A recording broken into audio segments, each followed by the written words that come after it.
melakukan suatu strategi gitu kan. Jadi jangan pernah takut untuk melakukan suatu strategi apapun gitu ya, selagi itu sekiranya kita sudah ada hitungan yang baik gitu kan. Pada saat menemukan satu kegagalan nggak masalah. Itu pun gagal itu pun pelajaran juga kan. Ada ilmu, ilmu di situ, jangan sampai kita mengulangi kegagalan yang sama. Gitu. Jadi kuncinya sebetulnya tadi inovasi, strategi itu. Ini dulu, ini Pak Ade ya, saya pada pas berkunjung ke perusahaan Pak Ade itu karyawan masih sekitar ada 20-an ya. Kalau sekarang berapa Pak Ade? Masih 20 atau bertambah? Saya tuh nggak inget pasti angka, tapi tadi pagi kebetulan saya ngobrol 45-an lah. Hah? Yang benar? 45 itu ya? Gila guys. Tapi angka pastinya bisa dicek lagi. Sekitar 6 bulan yang lalu ke sana itu masih berapa ya? 6 bulan, ya 6 bulanan lah gitu. Sekitar ada 20-an orang. Sekarang setelah pandemi malah naik jadi 45. Ini sesuatu yang aneh ya, maksudkan pasti orang akan heran dan kok bisa nih. Yang lain, di mana perusahaan yang lain pada merumahkan karyawannya, melakukan efisiensi, mengurangi pengeluaran ya. Ini malah tambah karyawan. Tentu nanti kita ulas ya. Caranya ngopi dulu ya guys ya. Minum dulu. Oke.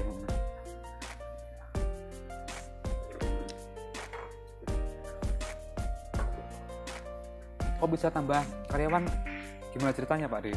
Itu yang tadi yang kita lakukan, kita melakukan satu terobosan strategi, kalau bahasa itu ya tadi inovasi tadi ya. Karena kita setiap hari itu kita yel-yel gitu ya, kita dengungkan itu ada satu kalimat continuously improving. Jadi kita harus melakukan suatu perbaikan apapun itu, sekecil apapun, tapi dengan continuous, dengan terus-menerus. Nah, itu bagian dari itu sebetulnya. Jadi kita memang tiap hari ada yel-yelnya di perusahaan? Ada. Tiap hari? Tiap hari ada. Itu kalimat itu selalu kita jadi semacam kayak sugesti gitu ya? Betul, lakukanlah perbaikan secara terus-menerus. Nah, pantesan. Itu continuous improving, kita memang selalu selalu semangatkan mengenai kalimat itu. Artinya yang kita lakukan sekarang pun sebenarnya bagian dari itu juga.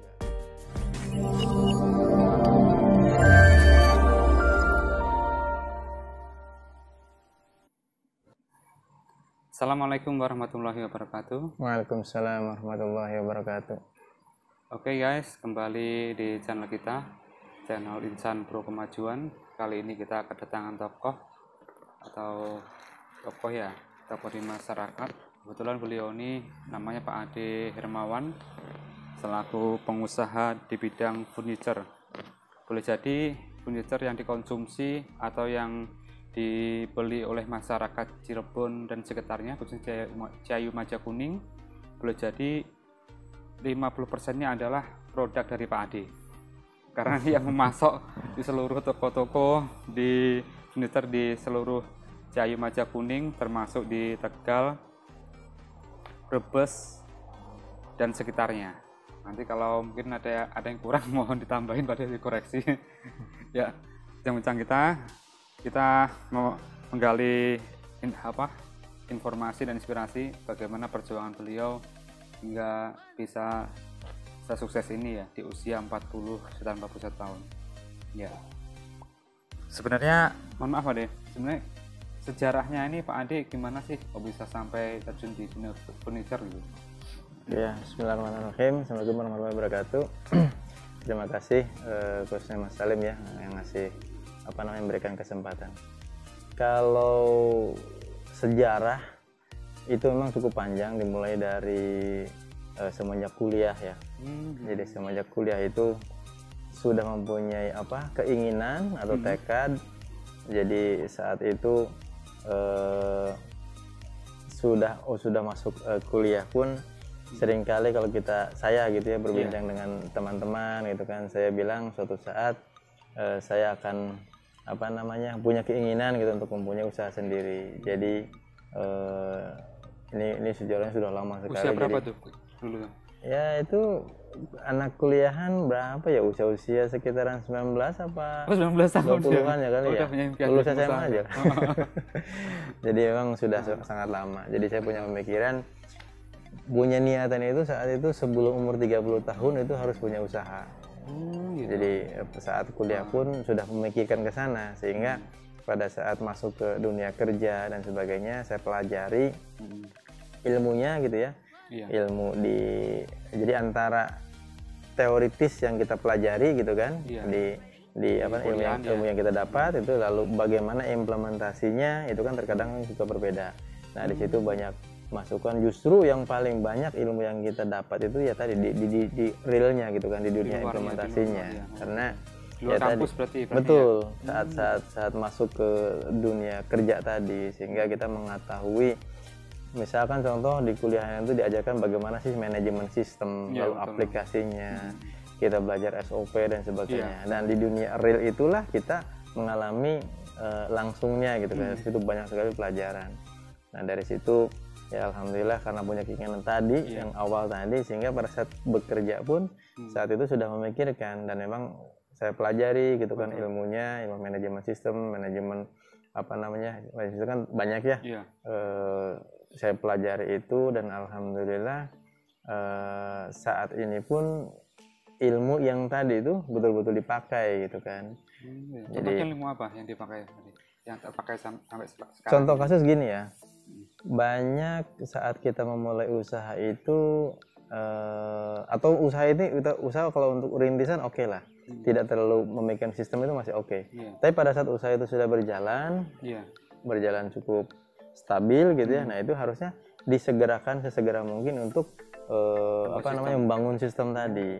Berarti sistem dibangun ketika sudah stabil ya? Sudah cukup stabil. Karena untuk awal-awal itu biasanya rata-rata seperti kayak kalau bahasa sekarang pun startup gitu kan, rata-rata itu ya akan kesulitan kalau langsung membuat suatu sistem yang sudah lengkap gitu kan. Beda kasus seperti misalkan suatu perusahaan yang sudah oke, lalu dia membuat anak cabang, sistemnya dia copy paste masih oke, cepat itu. Tapi kalau untuk rintisan dari nol itu untuk menerapkan sistem secara lengkap tadi itu belum terlalu belum bisa di awal-awal gitu kan. Jadi biasanya harusnya gitu ya pada saat si usaha itu tadi cukup stabil gitu kan, sehingga dia langsung membangun sistem tadi, biarkanlah sistem itu yang berjalan.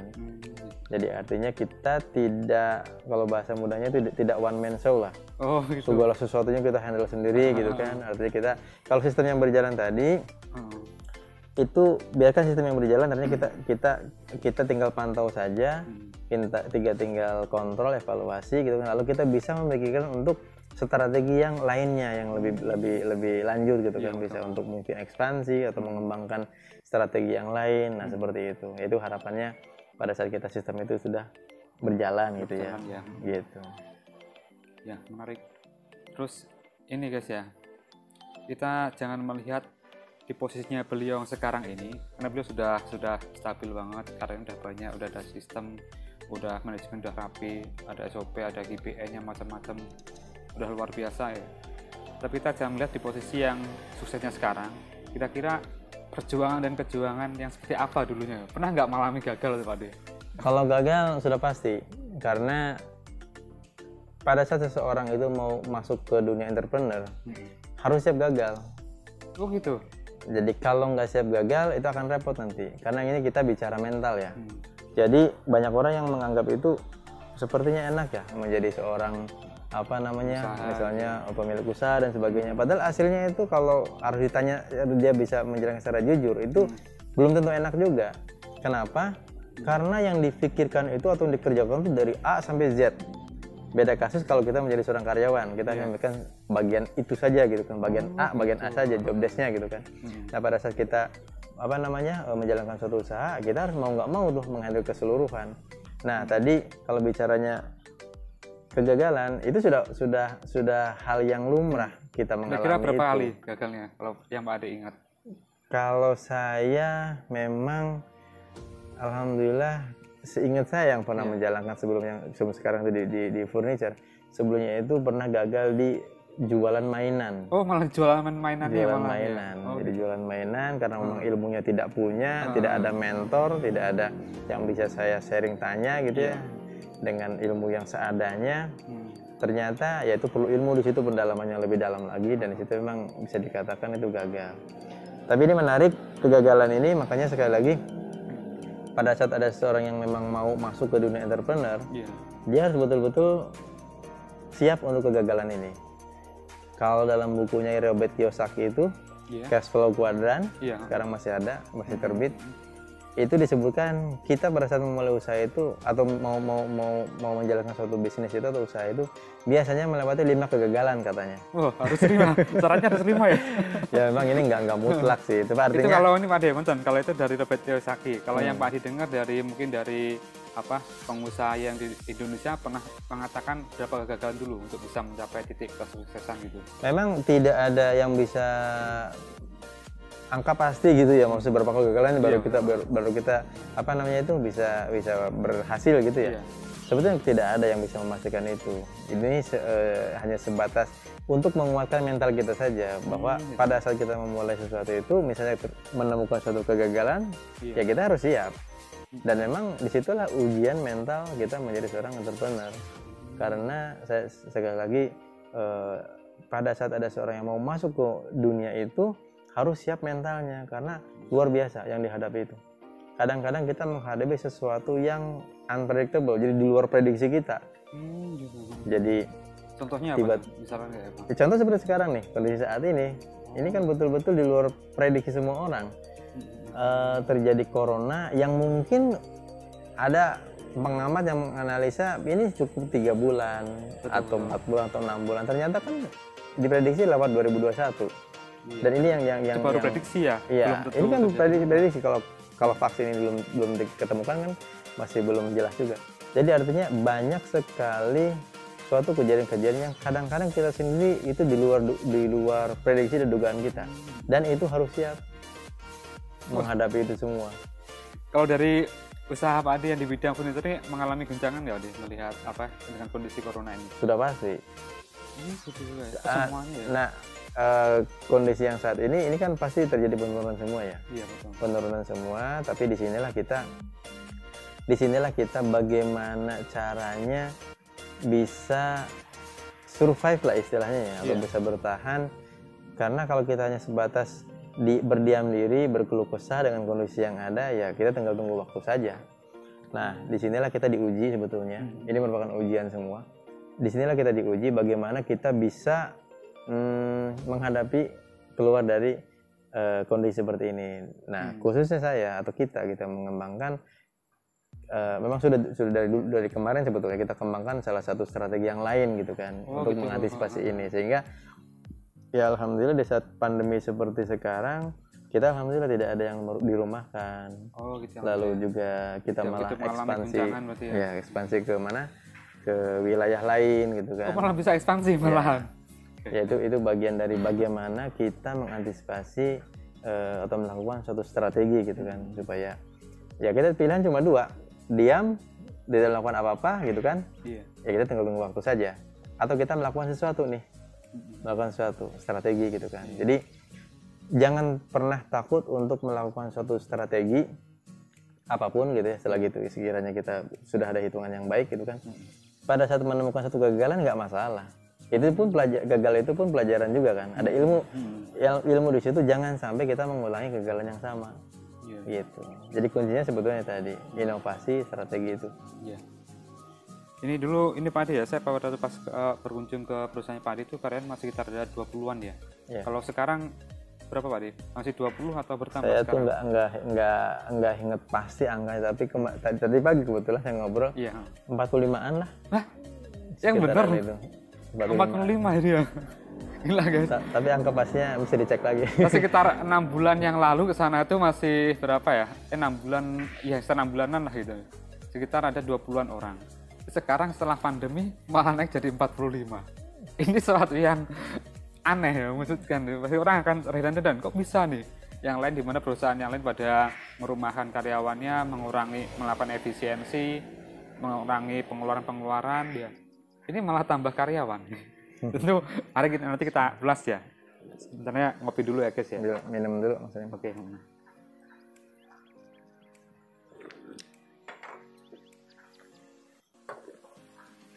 Kok bisa tambah karyawan? Gimana ceritanya Pak Ade itu? Itu yang tadi yang kita lakukan, kita melakukan satu terobosan strategi, kalau bahasa itu ya tadi inovasi tadi ya. Iya. Karena kita setiap hari itu kita yel-yel gitu ya. Kita dengungkan itu ada satu kalimat continuously improving. Jadi kita harus melakukan suatu perbaikan apapun itu, sekecil apapun, tapi dengan continuous, dengan terus-menerus. Nah, itu bagian dari itu sebetulnya. Jadi kita memang tiap hari ada yel-yelnya di perusahaan? ada. Tiap hari? Tiap hari ada. Itu kalimat itu selalu kita jadi semacam kayak sugesti gitu ya? Betul, lakukanlah perbaikan secara terus-menerus. Nah, pantesan. Itu continuous improving, kita memang selalu apa namanya? Selalu semangatkan mengenai kalimat itu. Artinya yang kita lakukan sekarang pun sebenarnya bagian dari itu juga. Kita melakukan satu strategi dikala ya tadi orang lain mungkin terjadi misalkan ya penurunan atau perumahan dan segala macam. Ya kita alhamdulillah sebetulnya dengan melakukan terobosan atau strategi tadi itu sehingga kita ya alhamdulillah bisa survive gitu ya. Lalu juga ya sekarang lagi coba kita ekspansi. Ini kita coba ekspansi yang di luar wilayah kita ini, khususnya kita di Bandung ya. Ini menjadi uji coba juga, pilot project yang kedua. Sebenarnya yang pertama di Cirebon ini, yang Bandung ini pilot project yang kedua. Insya Allah kalau misalkan memang sesuai dengan prediksi kita, sesuai dengan analisa kita, kita bisa copy paste lagi tuh di wilayah lain. Mungkin insya Allah kalau nggak di Jogja, Semarang atau Purwokerto, nanti kita pilih wilayah mana yang kira-kiranya apa namanya memungkinkan potensinya. Keren ya. Ini itulah mungkin. Ya selama ini, mohon maaf deh, kalau selama ini kan kita lagi booming ya di sosial media itu para pengusaha menggunakan kayak Google Ads, FB Ads atau ya biaya-biaya yang pakai iklan lah, iklan di sosial media. Kalau Pak Ade ini sejauh mana menggunakan itu? Nah itu juga kita manfaatkan semua itu ya. Tapi kita ya sekali lagi dari semua media atau channel distribusi ya, itu kan itu bagian dari channel distribusi. Maksud saya ada dari media sosial misalkan menggunakan media Facebook, Instagram, WhatsApp dan sebagainya gitu, termasuk YouTube gitu ya. Lalu juga marketplace dan sebagainya. Kita semua coba itu sebetulnya. Facebook Ads segala macam kita coba, tapi yang belum kita coba sebetulnya Google AdSense kita belum. Tapi sejauh ini ada yang misalnya contoh seperti Facebook Ads gitu. Betul, ya ternyata yang khususnya barang kita ini saya nggak tahu kalau di barang yang lain ya ternyata kalau menurut kita kurang efektif. Kita efektifnya lebih ke sisi yang tadi marketplace itu kan bisa marketplace yang Facebook sendiri atau marketplace yang ada di seperti di Indonesia ya, Shopee, Bukalapak, Lazada, Bukalapak, Tokopedia dan sebagainya gitu kan. Jadi kita memang optimalkan semua itu. Ya alhamdulillah dari situ terus dievaluasi ya Mas ya. Ya, ini kita terus ya itu bagian dari continuously improving tadi sebetulnya. Terus di apa namanya itu? Dianalisa, dievaluasi apa yang kira-kiranya kurang dan sebagainya gitu kan untuk diimprove ya, diperbaiki gitu kan. Ya alhamdulillah kita mengarah ke sana karena sekarang kita bisa prediksi pemutus atau pengambil keputusan untuk pembelian suatu produk. 3 tahun atau bahkan dari sekarang sebetulnya sudah sedikit bergeser, sudah banyak bergeser malah. Artinya contoh gini, anak kalangan muda yang sekarang baru usia nikah, lalu usia anak satu atau apa gitu kan, ini mereka sudah terbiasa dengan digital. Dengan digital. Kalau era yang cukup tradisional gitu ya, itu usia-usia di atas anggaplah 45 tahun atau bahkan di atas 50 tahun. Kalau yang 45 tahun ke bawah itu biasanya sudah care terhadap digital. Apalagi anak-anak yang katanya milenial tadi yang sekarang sudah pada menikah segala macam. Jadi rasanya 2-3 tahun atau bahkan ya 2 tahun ke depan gitu kan. Ini pola beli atau pola transaksi akan sangat berubah drastis. Jadi artinya kita nggak perlu lagi istilahnya toko offline gitu ya yang dengan biaya besar gitu kan, artinya buka toko segala macam. Kita nggak perlu seperti itu. Sekarang sudah eranya tadi digital dan itu lebih efisien. Kita bisa menjangkau juga ke seluruh wilayah yang tanpa batas tadi. Kalau dulu kan istilahnya kalau kita mau menawarkan suatu produk harus kunjungan, harus datang gitu kan ke tempat yang jauh gitu. Sekarang gitu presentasi kita kan nggak perlu. Ya seperti kasus seperti yang sekarang di tim kita yang ada di Bandung itu marketingnya ada di Cirebon. Marketingnya Cirebon? Ya. Kok bisa? Itu tadi, jadi karena tidak digital marketing tadi kan tidak berbatas kan. Iya. Jadi kita bisa lakukan misalkan contoh kasus suatu saat misalnya gitu ya buka cabang di NTT, orangnya dari sini bisa. Gitu. Sangat memungkinkan. Kalau barang-barangnya kecil sangat memungkin lagi lebih bisa karena kan ekspedisi sekarang menjangkau seluruh wilayah. Betul ya. kalau kita kebetulan karena kita ubikasi besar, jadi kita siapkan di sana. Contoh di luar kota ini kita siapkan gudang, kita siapkan tim kirim, kendaraan dan sebagainya gitu kan. Seperti itu. Menarik sekali. Terus itu guys ya, menarik guys ya. Tim biasa kita dengan Pak Ade Hermawan. Mungkin kita perlu ini ya, barangkali perlu tips trik atau pengetahuan dasar apa sih yang harus dimiliki, atau harus pengetahuan dasar dan sikap mental seperti apa yang harus dimiliki oleh startup terutama ini, biar dia bisa jadi pengusaha yang maju gitu. Apa Pak Ade kira-kira? Nah, ini kalau ini berdasarkan pengalaman sendiri. Kalau boleh saya yang sedikit sharing, khususnya muslim ya, khususnya muslim, karena kita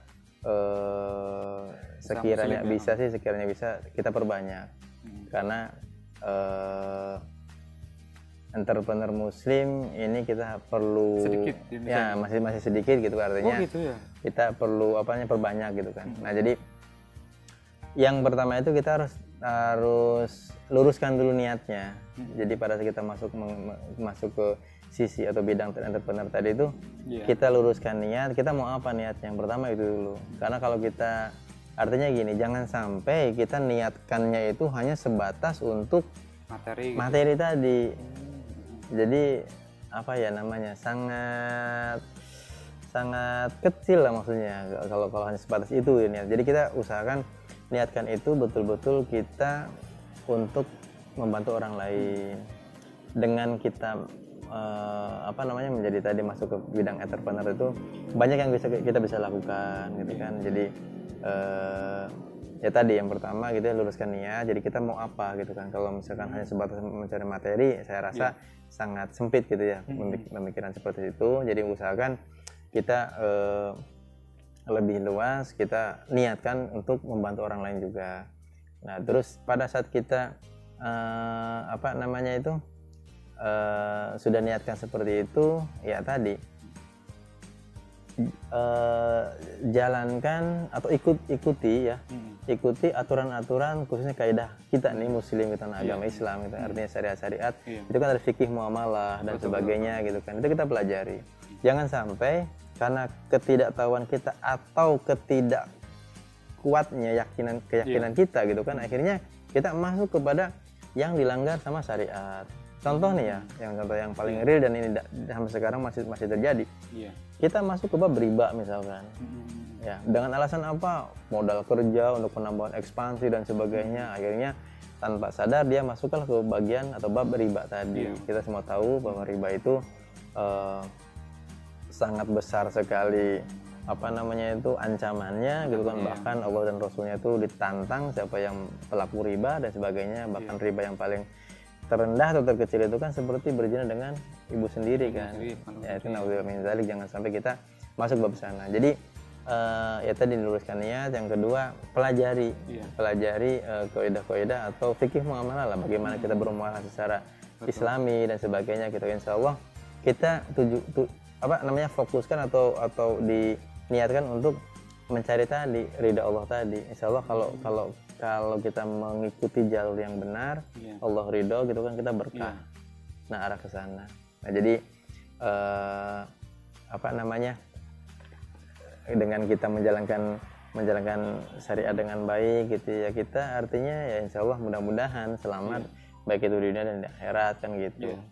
Dan juga dengan setidaknya dengan kita menjadi seorang entrepreneur, niatkan juga, sisihkan gitu kan rezeki yang kita punya untuk mungkin membantu, bisa dengan sedekah, infak, wakaf gitu kan, dengan membantu fakir miskin, zakat sudah pasti gitu kan, zakat perniagaan dan sebagainya, membangun pesantren, masjid dan sebagainya. Jadi bahkan di situ kan banyak ayat yang menyebutkan bahwa pada saat kita menafkahkan di jalan Allah gitu kan, atau meminjamkan kepada Allah itu sebetulnya bukan untuk di akhirat saja, pasti di dunia pun akan diganti kan dengan kelancaran usaha kita dan sebagainya gitu kan. Nah, jadi itu kalau boleh kasih sedikit masukan atau saran, jadi usahakan ke arah sana. Jadi jangan sampai kita niatkan hanya sebatas masuk ke bidang entrepreneur yang kita pikirkan hanya materi saja gitu kan, jangan seperti itu. Karena sekali lagi banyak juga yang lalai akhirnya kan, dengan dititipin materi yang tadi kan godanya besar. Kita merasa mungkin maaf ada gitu kan, akhirnya bisa ke sana sini yang nggak baik gitu kan, ujung-ujungnya kan kepada ketidakbaikan. Nah apakah itu yang kita apa namanya kita tuju gitu kan? Kan nggak juga. Nah ini sekali lagi untuk juga membentengi maksudnya. Jadi sebelum kita masuk, kita basic pelajaran atau basic yang hal-hal yang tadi itu yang mendasar tadi kita pahami dulu supaya untuk melangkah ke depannya itu kita aman lah gitu maksudnya. Kita sekali lagi berharap ridha Allah tadi gitu. Iya, itu kalau dari perspektif ini ya, pengusaha muslim ya. Itu tadi ya, berarti fondasi yang harus disiapkan adalah dari niat awalnya usaha itu untuk apa gitu ya. Terus apa? Jangan lupa jalankan syariat Islam, jangan sampai menabrak tentang fikih-fikih muamalah, tentang kaitan dengan apa perjanjian, memenuhi akad, apa tepat janji, nggak berbohong, nggak berbuat curang, berbuat adil dan gitu. Apa dan lain sebagainya itu. Itu kalau dari perspektif agama dulu fondasi memang harus dikuatkan. Itu memang tepat sekali. Terus yang selanjutnya adalah kalau kaitan dengan untuk skill bisnis, pemahaman atau dasar apa yang harus disiapkan untuk startup itu? Yang harus dikuasai mungkin. Untuk memulai ya? Ya. Untuk memulai ini ya. Untuk memulai ya. Sebetulnya sudah banyak sih ya. Kalau kita lihat itu sekarang lebih mudah sebetulnya untuk mencari atau searching ilmu-ilmu yang berkaitan dengan entrepreneur nih ya. Banyak seminar, banyak buku-buku mungkin gitu kan. Yang hal seperti itu. Tapi memang pada saat kita mau terjun ke entrepreneur itu sebetulnya ada beberapa tips atau beberapa ini. Contoh kasus maksudnya gini, misalkan kita mau memulai suatu usaha. Saya mengibaratkan seperti kalau kita mau menaiki sebuah gunung, yang gunung itu belum pernah kita daki gitu kan. Pilihan itu ada dua. Kita menggunakan jasa guide, penunjuk jalan, atau kita sendirian. Wah, ini persis sebetulnya. Berpotensi tersesat nih ya. Nah, pada saat menggunakan jasa guide, ini kemungkinan tersesat itu lebih kecil, meskipun ada saja gitu kan tersesatnya atau enggak gitu, jadi istilahnya gagal gitu kan.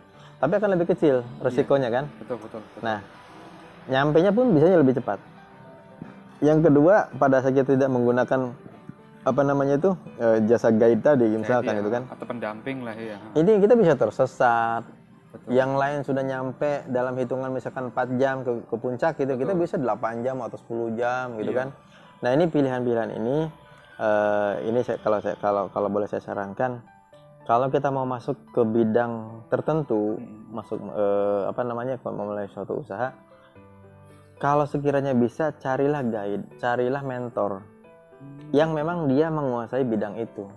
Karena tidak semua mentor tuh misalnya gini, ya maaf, saya kebetulan di bidang furniture. Kalau saya ditanya kuliner, nggak ngerti saya. Sama orang kuliner pun yang meskipun dia sudah berpengalaman, tanya mengenai bidang apa ya, telekomunikasi, nggak ngerti juga. Karena harus belajar. Jadi tidak ada ya seseorang yang menguasai semua bidang, itu tidak ada sebetulnya. Nah, kembali kepada itu, usahakan kita kalau misalkan mau mengarah ke bidang apa, pelajari dulu ilmunya itu, dan kalau sekiranya bisa, carilah mentor. Carilah orang yang sudah menekuni bidang itu, sehingga potensi kegagalan kita itu resikonya lebih kecil. Lebih kecil. Nah, itu yang pertama ya mungkin ya, untuk bisa memulai tadi itu. Harus ada mentor berarti ya? Ya, harus ada mentor. Yang kedua, sekiranya bisa ya, ini juga sama dari di bukunya Cash Flow Quadrant tadi, Robert Kiyosaki, dia menyarankan pada saat kita memulai usaha itu, usahakan, jadi kadang kita berkaitan dengan dana ya, dengan modal tadi ya. Usahakan pada saat kita mempunyai dana itu jangan sampai dihabiskan di satu bidang yang kita mau mulai. Contoh kasus, kita punya 10 juta nih, misalkan. Jangan sampai 10 juta ini dicoba dengan uji coba gitu, dengan usaha yang apalagi tanpa mentor tadi gitu kan. Ini karena dalam usaha itu tidak seperti matematik. 2 tambah 2 4, nggak seperti itu.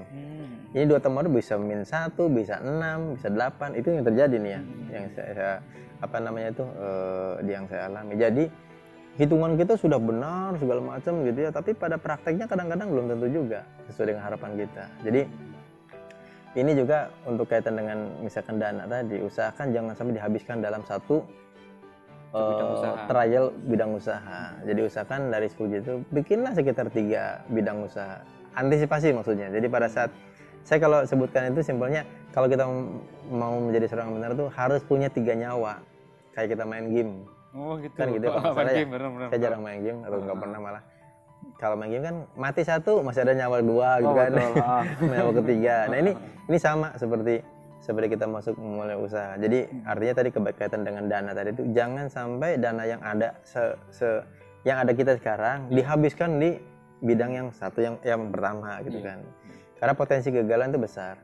Jadi lebih baik kita bikin tiga apa namanya itu 3 kali. Jadi pada saat jatuh pertama bisa bangun, yang kedua jatuh yang kedua bisa bangun yang ketiga. Jadi kita nafasnya itu ada 3. Ada 3 betul. Kalau cuma 1 nih yang modalnya kita modal yang pertama kali dihabiskan, sudah nggak punya nafas yang kedua, ketiga nggak ada.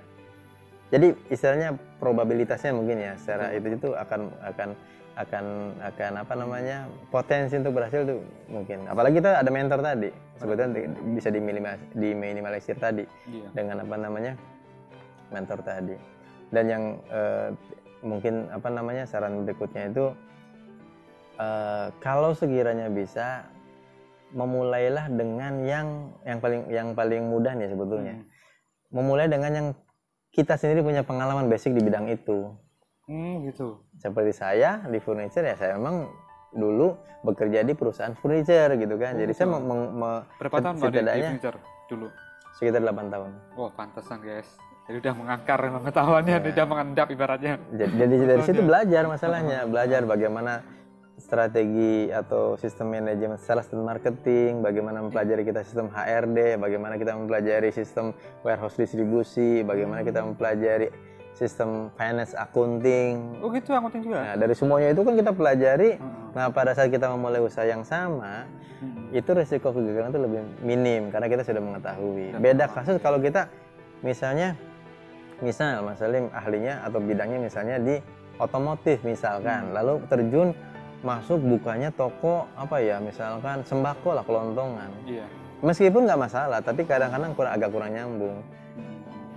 Potensi untuk apa namanya resiko tadi besar sebetulnya. Tapi kalau menguasai atau memang memahami di bidang otomotif, misalnya bukanya apa bengkel otomotif misal gitu kan, atau buka toko spare part, itu kan nyambung tuh.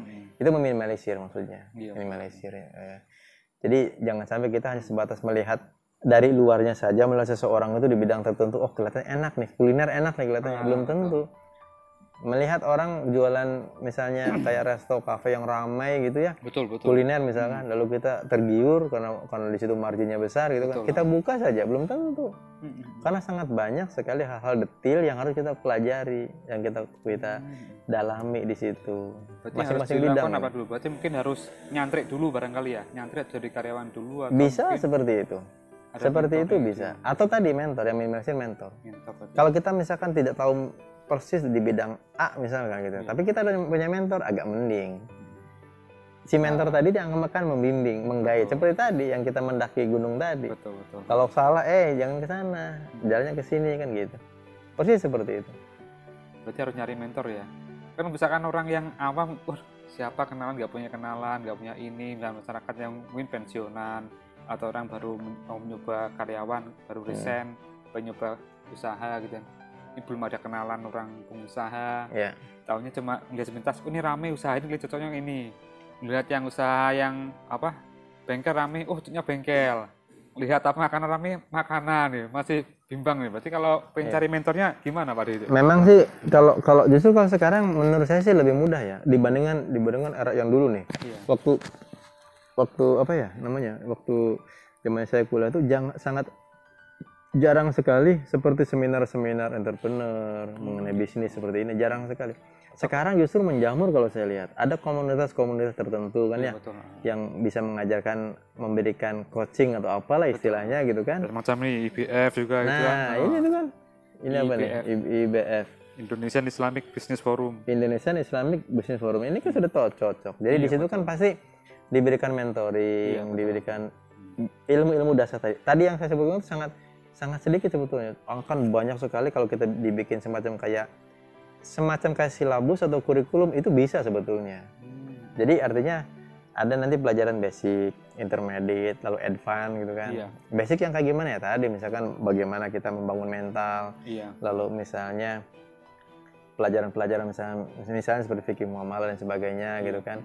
Nah, intermediate-nya kita belajar mengenai sistem, bagaimana membangun sistem yang baik, gimana caranya copy paste cabang-cabang kita. Lalu untuk advance-nya mungkin kalau kita baru bicara untuk sisi ekspansi nih, bagaimana caranya membesarkan bisnis ini dengan mengoptimalkan sistem tadi. Itu sebetulnya tahapan-tahapan itu bisa dipelajari.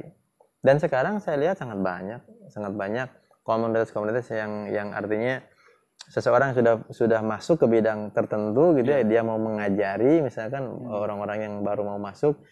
Saya lihat sekarang banyak. Tinggal bagaimana kita, ya tadi sebetulnya hubungan sih, relationship. Artinya hubungan itu kalau sekiranya memang punya niatan ke sana, ya dekatilah gitu orang-orang. Jangan sampai kita karena tidak punya ilmu hanya sebatas kira-kira, ilmu kira-kira berarti kan. Oh kira-kira di sana lokasinya bagus nih. Oh kira-kira ngeliatin di sebelah sana tuh kelihatannya ramai terus tuh. Akhirnya kita buka dengan cara kira-kira. Ya hasilnya kira-kira. Berarti harus nyari mentornya itu berarti ya. Berarti seorang harus berarti harus pintar berinteraksi sosial berarti ya. Bagusnya karena tapi insya Allah sekarang sangat mudah lah, seperti di media sosial, mungkin Facebook, entah mungkin di grup WhatsApp. Seminar sudah sangat banyak. Setelahnya seminar itu biasanya kan ada tadi sesi mentoring dan sebagainya. Itu saya rasa sekarang lebih mudah sih dibanding yang dulu. Iya. Sementara gini Pak De ya, kalau misal gini, sebenarnya skill wirausaha apa sih yang harus dikuasai oleh orang, baik itu yang startup atau orang yang sudah jalan gitu kan. Ada juga orang yang sudah jalan pengusaha, udah jalan 5 tahun 6 tahun ternyata gagal juga, jatuh juga gitu kan. Karena ada yang mengatakan misalkan usaha itu kalau dia jatuh berarti dia belajarnya kurang lama atau ilmunya kurang mendalam. Bahkan ada yang mengatakan gini, saya pernah dengar ya dari coach bisnis ya, mengatakan gini, kalau seorang itu belum memahami finansial literasi secara baik, kalau dia berhasil itu berhasilnya karena kebetulan, suksesnya karena kebetulan, karena dia belum memahami finansial literasi itu tadi. Jadi dia pas kebetulan usaha ini tiba-tiba banyak orderan, tiba langsung melejit, langsung kaya, sukses gitu. Tiba-tiba jualan baju langsung laris. Sementara dia belum paham tentang finansial literasi secara mendalam.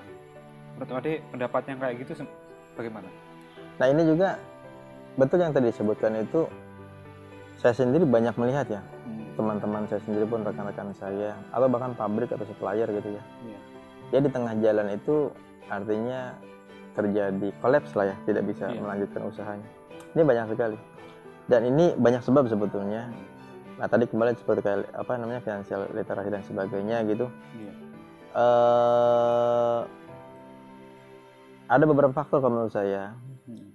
Faktor itu jadi gini, kita harus bisa melihat kemana atau seperti apa arah bisnis kita. On the track enggak? Nah itu kadang-kadang banyak yang keliru di situ. Keliru dalam arti kita tidak tahu bahwa kita itu lagi posisi ke arah yang benar atau melenceng nih. Itu banyak itu. Tanpa sadar kadang-kadang terjadi seperti itu. Itu yang banyak terjadi nih ya. Artinya gini, karena tidak memahami tadi mungkin financial literasi, dia menjalankan sebuah bisnis tanpa sadar bisnis itu terjadi menyimpang gitu ya, tidak pada jalannya gitu kan. Menyimpang dalam arti itu banyak timbul risiko-risiko dan sebagainya yang kurang diantisipasi gitu kan. Akhirnya dia kolaps lah gitu kan.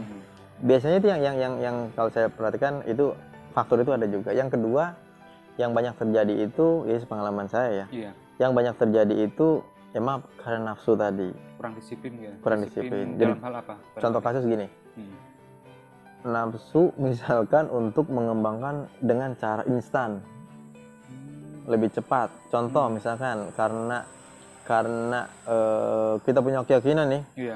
Memang sekali lagi dalam ilmu ini sebetulnya tidak ada yang pasti. Kita punya feeling, punya keyakinan kalau kita kembangkan ini akan lebih oke nih, lebih besar gitu kan. Tapi dari sisi basic finansialnya dia sebetulnya belum cukup kuat, ya. Fondasinya gitu kan. Akhirnya yang dilakukan apa? Ya tadi misalkan pinjaman lah modal kerja dan sebagainya. Nggak ada salahnya sih, cuma harus kita ngerti betul bagaimana komposisi berapa persen yang harus kita ambil dari modal kerja misalnya ke pihak eksternal, lalu berapa persen cash flow kita yang kita ambil. Karena cash flow kita ambil itu kan mempengaruhi secara keseluruhan tuh. Betul. Kesehatan perputaran cash flow kita secara keseluruhan. Jadi kita harus memahami itu juga. Jadi maksudnya gini, jangan sampai karena nafsu tadi kita akhirnya mengembangkan dengan apa namanya tanpa perhitungan dengan pasti gitu ya. Begitu sudah dikembangkan ngambil apa namanya tadi modal kerja dan sebagainya itu kan bebannya, hutang sih dan sebagainya. Tiba-tiba tadi ketemulah kondisi yang di luar dugaan kita. Seperti saat ini nih, kan banyak sekali. Kita baru aja buka cabang, ternyata corona datang. Akhirnya kan turun drastis omset gitu kan. Tanpa apa namanya?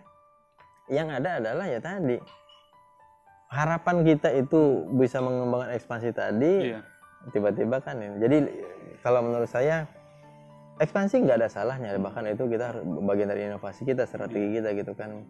Tapi jangan sampai terbawa tadi emosi tadi. Lebih baik kita pikirkan dengan baik. Sudah cukupkah belum cash flow kita untuk mengembangkan usaha gitu kan. Yang paling baik sih memang kita pada saat ekspansi membuka cabang dan sebagainya itu dengan menggunakan dana sendiri, itu yang paling baik gitu kan. Artinya pada saat kondisi-kondisi tertentu yang di luar dugaan kita nggak masalah.